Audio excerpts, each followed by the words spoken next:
Hello, everyone, and a warm welcome to the information session for the Asialink Leaders Program 2025. May I begin by acknowledging the traditional custodians on all of the lands on which we meet virtually today. I acknowledge and pay my respect to the Gadigal of the Eora Nation. I pay my respects to their elders, past, present, and emerging, and extend that respect to Aboriginal and Torres Strait Islander leaders joining us today. My name is Lotta Oberg, and I am the Program Director for the Asialink Leaders Program. It's delivered by Asialink Business. We are Australia's National Centre for Asia Capability, part of the broader Asialink Group. We have a remit to develop capability that builds ties between Australia and Asia. And for the past 29 years, we've done so partly through our flagship, the Asialink Leaders Program, and we've seen incredible results for individuals, for organizations, and for Australia. So we are delighted that you have joined us today to find out more about the program. And I will be your host in that journey today for our session. Here's what we have in store for today. We are going to do this in three parts: the big picture, why Asia, why now, and why Asia capability matters. And then over to the specifics of the Asian Link Leaders Program and how that delivers Asia capability. We are then going to move on to the actual experience and hear firsthand from two out of the 1,200 alumni on their personal journey and professional journey through the program and beyond. And as you can see, we welcome your questions throughout. Please do put them into the Q&A box, not the chat. And at the end, we'll get to a quick Q&A, but we'll take those questions also offline. We can respond later. We can have a chat after the info session, and we'll share our contact details so you can ask any questions that weren't answered during this session. If you are viewing this as a resource, of course, you will also get those details to contact us. And with that, I would now like to introduce our CEO, so Chief Executive Officer of Asialink Business, Leigh Howard, is going to share his perspectives on why Asia, why now, and why Asia capability matters. And just as a bit of scene setting, Leigh, he comes with his own 20 years of professional experience in state government, in business, and as an entrepreneur in Southeast Asia. And he joined us in 2021 at Asialink Business to pursue greater business success for Australia in Asia. So, with that, welcome, Leigh, and over to you. Well, thank you, Lotta, and hello, everyone. It's absolutely fantastic to be with you all. Let me first say this is a very exciting time to consider joining the Asialink Leaders Program as it celebrates its 30 years of developing Asia-capable leaders.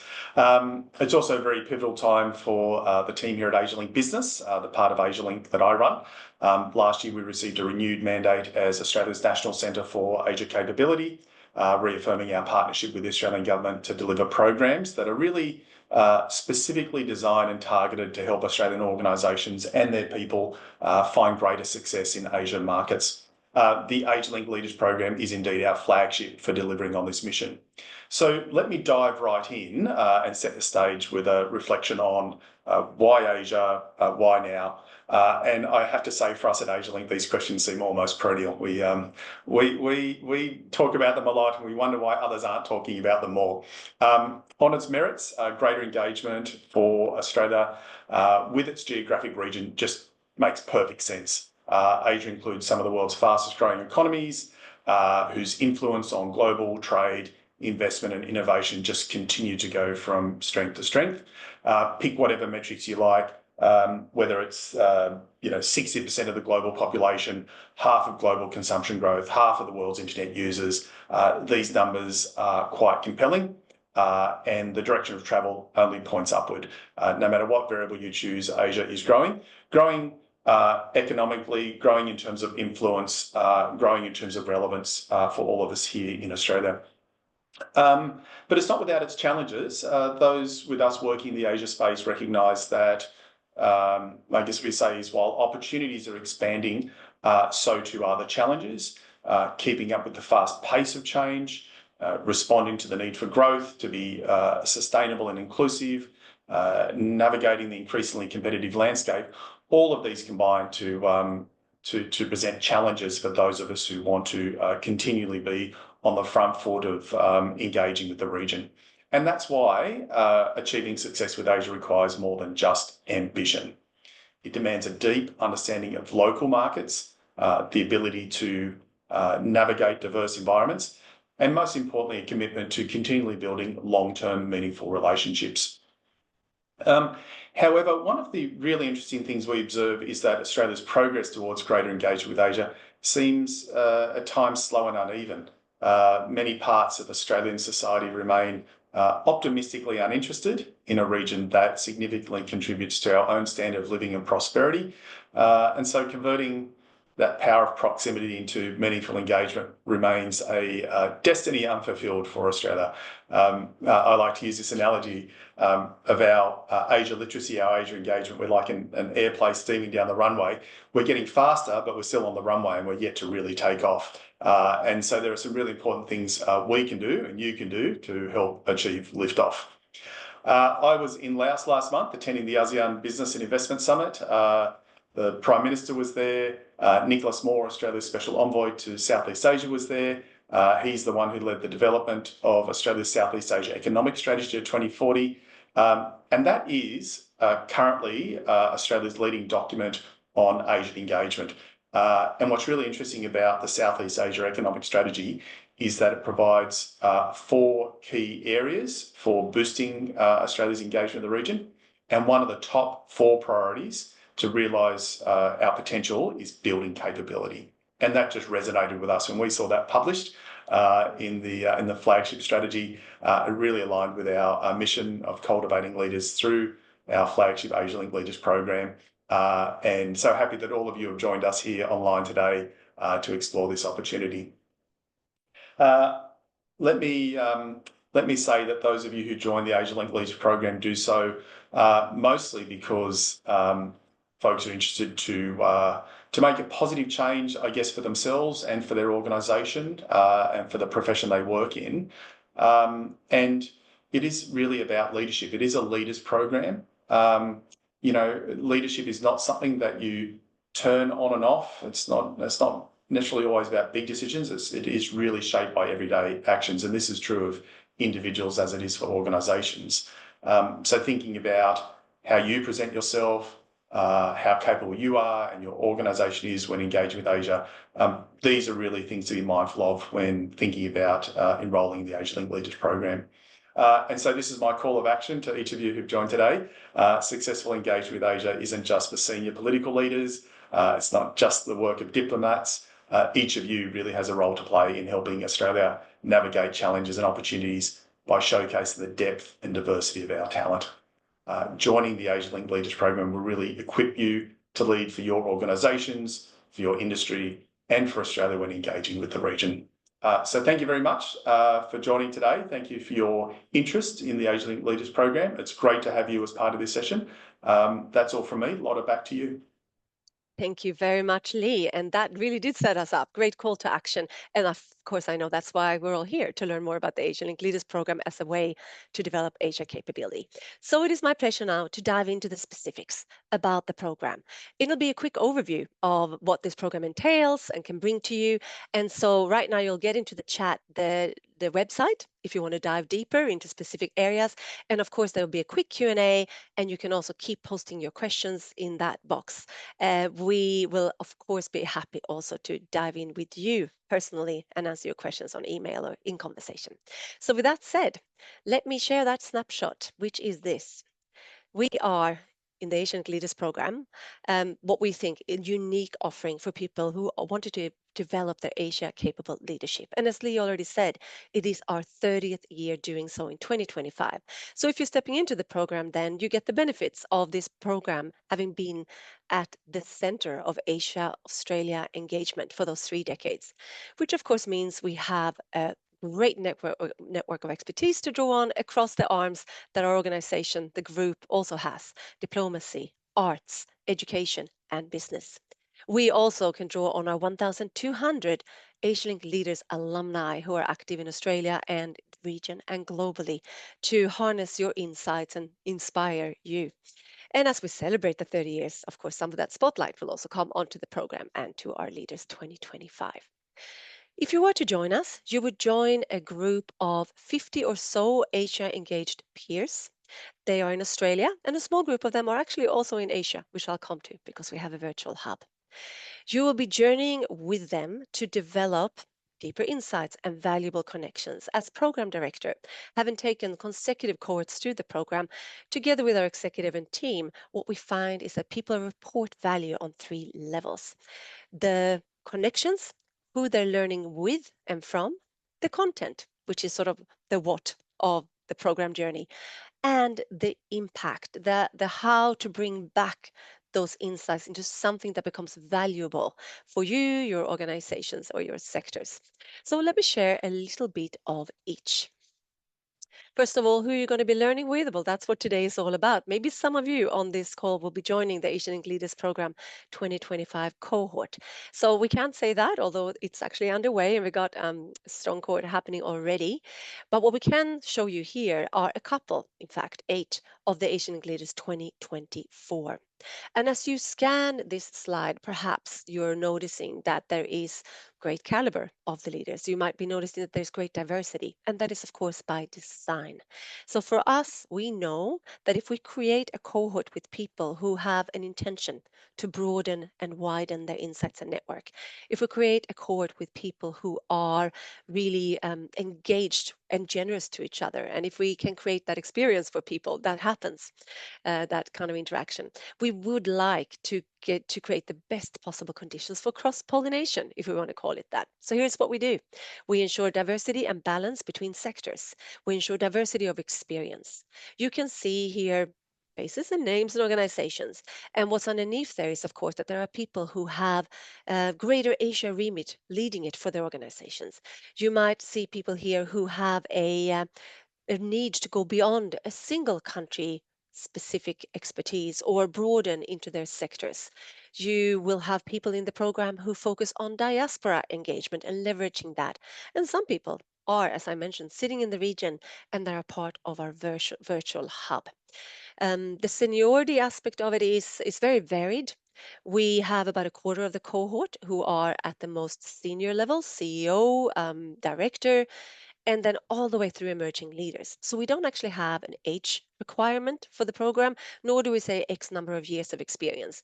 We do look for some experience and we look for a lot of ambition to facilitate that engagement between leaders. So with leaders sitting across the country, across the region, we also have another way of engaging or accessing the program if that is you. So we have the virtual hub for leaders based in in rural regional Australia, in Asia, and for leaders who have access requirements, which makes this the best way for them to join the Asialink Leaders Program. So it's become a lot more open and inclusive as a result. And it was a pilot in 2020. I'm sure you can imagine why. Those were the pandemic years. And it's become one of the most popular offerings.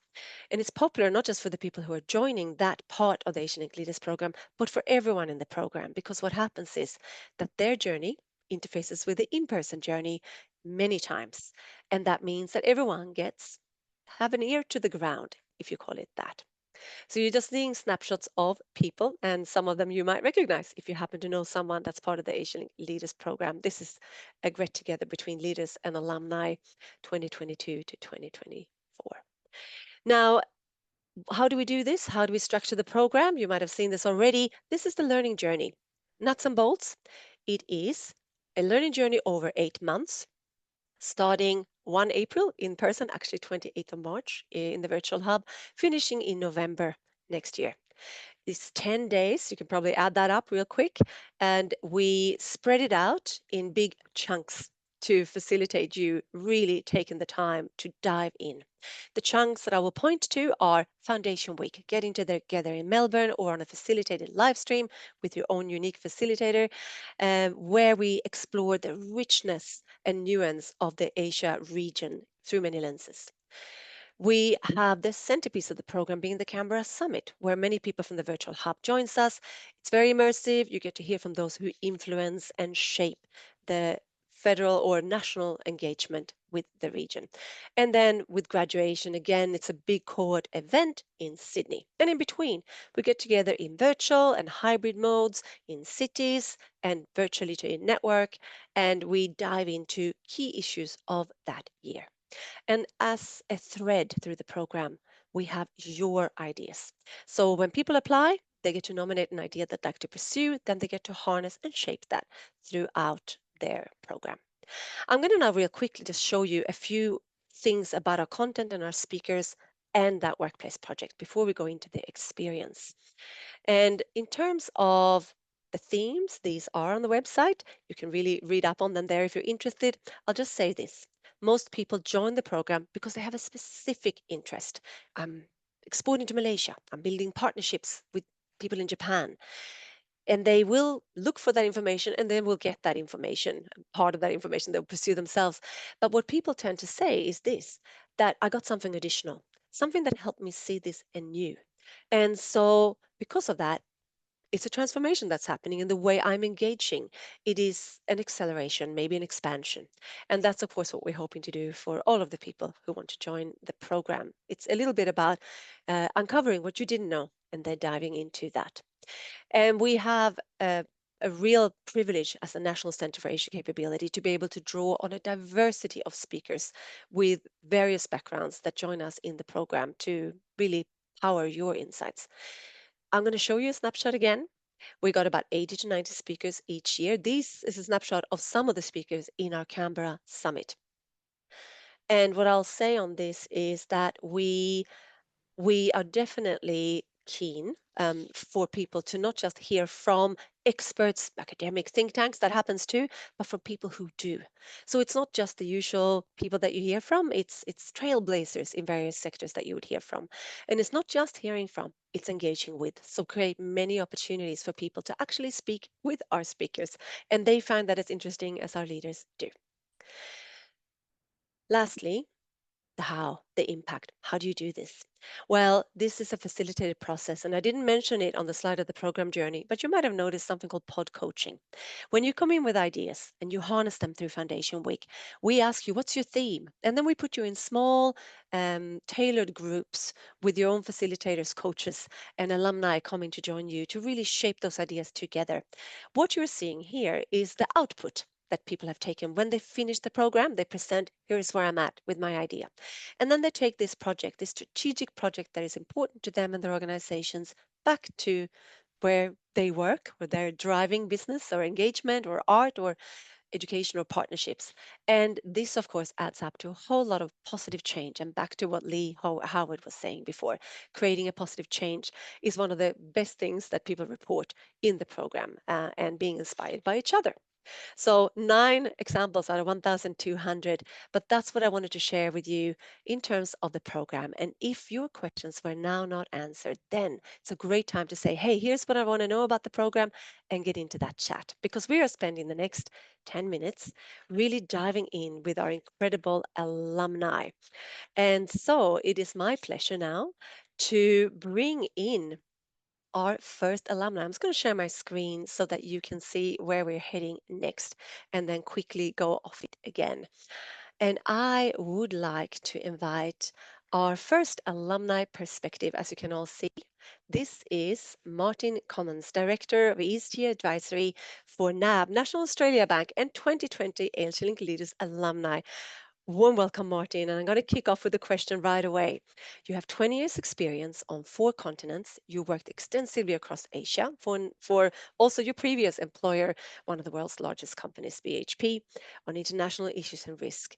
I'm going to just get in there that you were based in Singapore for 4 years, Shanghai for 3. With all that experience, what brought you to the Asialink Leaders Program, Martin? Thanks, Lotta. Well, first of all, thanks for the opportunity to be here today.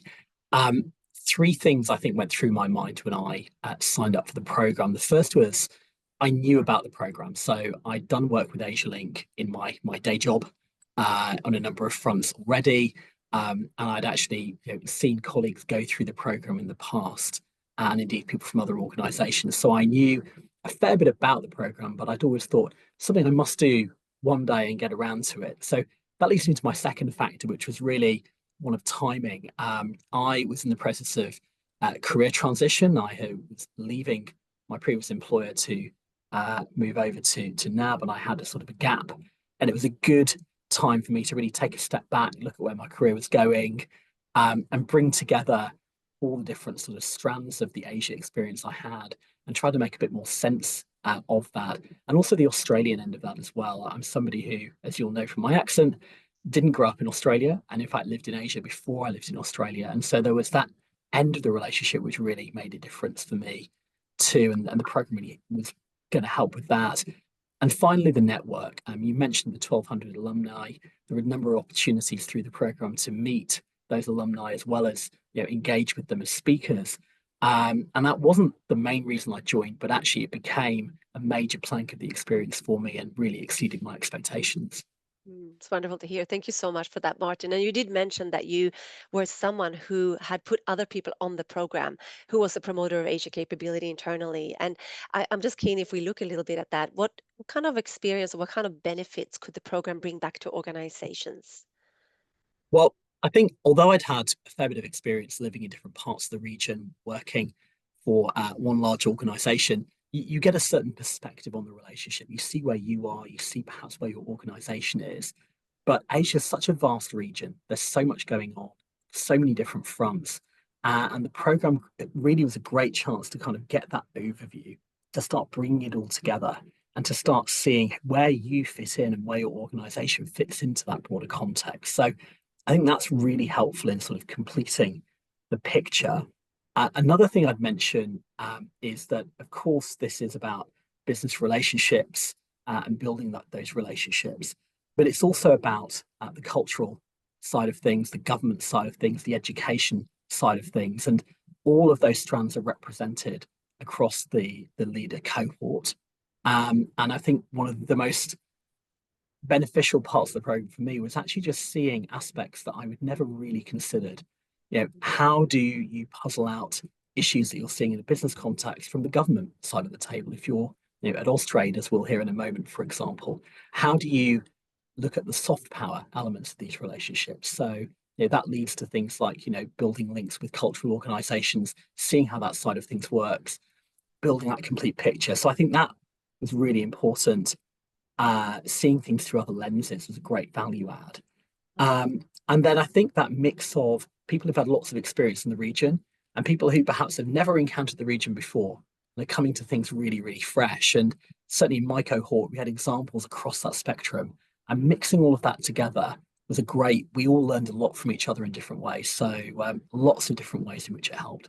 Wonderful to hear. And I hear what you're talking about is when a critical mass of that happens in an organization too, you can come back to that outside of your cohort as well. So thanks for that, Martin. And real quick, you joined us during the pandemic year of 2020. I don't know if probably everyone remembers that still. What was the experience like? And it's interesting because you started in person, you went virtual, and it became the hybrid program it is today. So I'd love to hear your reflections. I think the remarkable thing is how smooth the whole experience ended up being, despite everything that COVID was throwing at us. So, as you say, we started all meeting face to face for the foundations part of the course. Then everyone went into lockdowns and things went virtual. And then we ended up doing sort of the Canberra sort of bit at the end, and there were some more localized meetups as conditions allowed. But the way in which you were constantly having to sort of pivot was quite remarkable. But we got through all elements of the program. And I think you mentioned the virtual hub, just also the access that COVID gave us to speakers on the ground in Asia, which I think to maybe a greater degree than would have happened in the past. And that sense that the program keeps improving. And as someone who's come back to the program in the last year as well as a speaker, I've seen you're continuing to build and make it better each year, and that's a great thing to see. That's wonderful. Thank you, Martin. And we are very glad to have you both as our alumni and contributor, which of course is fantastic. So thanks for now. We're going to come back for quick Q&A at the end. We're going to hear now, as Martin has said, from our second alumni perspective. And warm welcome to you, Helen O. You were Trade and Investment Commissioner and Counselor for Austrade in Seoul in South Korea when you did the program. And now you have the commissioner position in Singapore.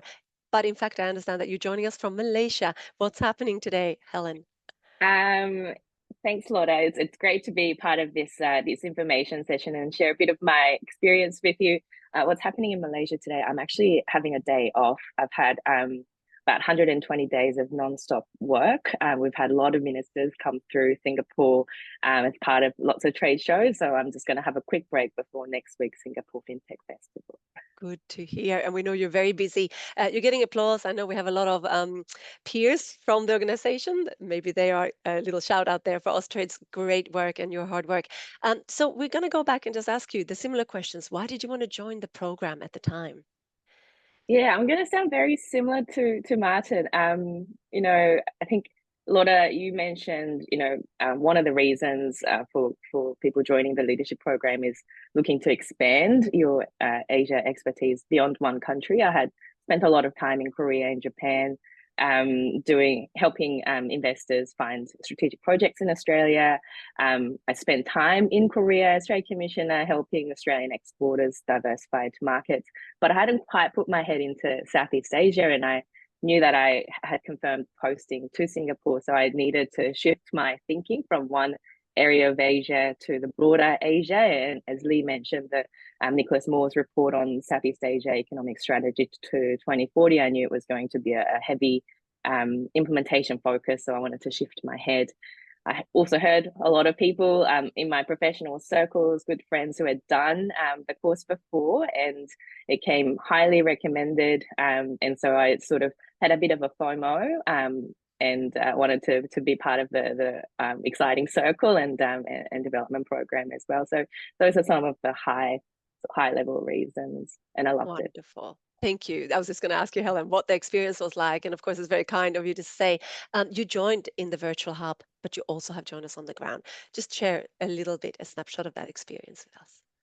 Yeah, so I took part in the 2023 cohort as virtual, the virtual member, time flies, and it was part of Austrade scholarship for us to participate in the course, and I really couldn't afford to be on the ground for the duration to take the full course in person, so I decided to take part as a virtual cohort member. And as Martin said, it was the smoothest hybrid experience I had. I think it's a huge kudos to Lotta, Catherine, Shiraz, and Sophie, who just made it really smooth. We felt like we were in the room with the cohort, asking our questions to the speakers. Shiraz made sure to take the speakers out of the physical cohort to engage with us virtually after each of the physical sessions.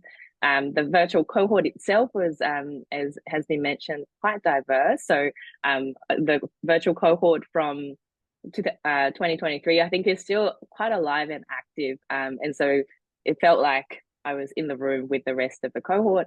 I went to Canberra Summit in person, and that was probably the highlight of my experience in the program, of meeting everyone, finding that everyone has legs, because I was just used to seeing everyone from shoulder up.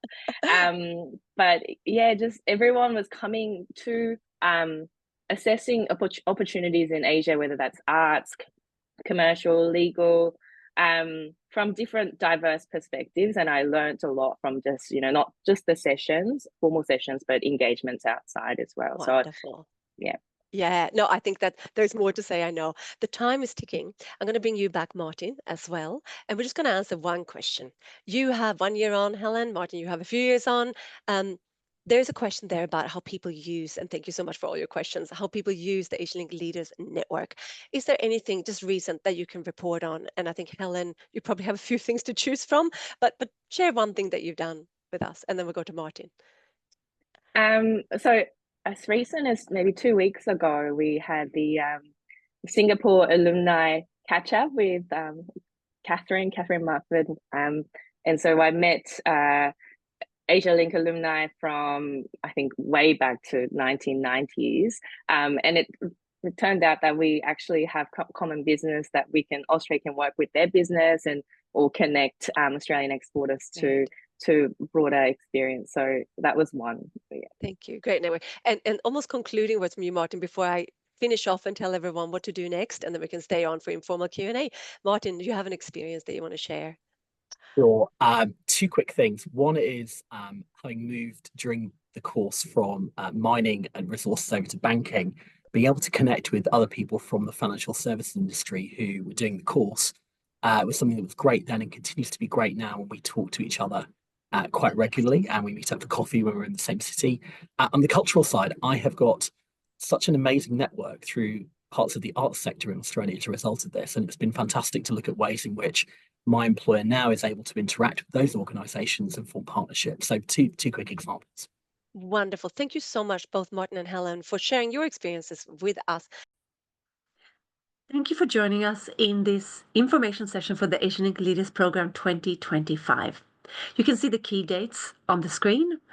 And if you'd like to know more, please scan that QR code to get directly to our homepage for the program, and you can apply from there as well.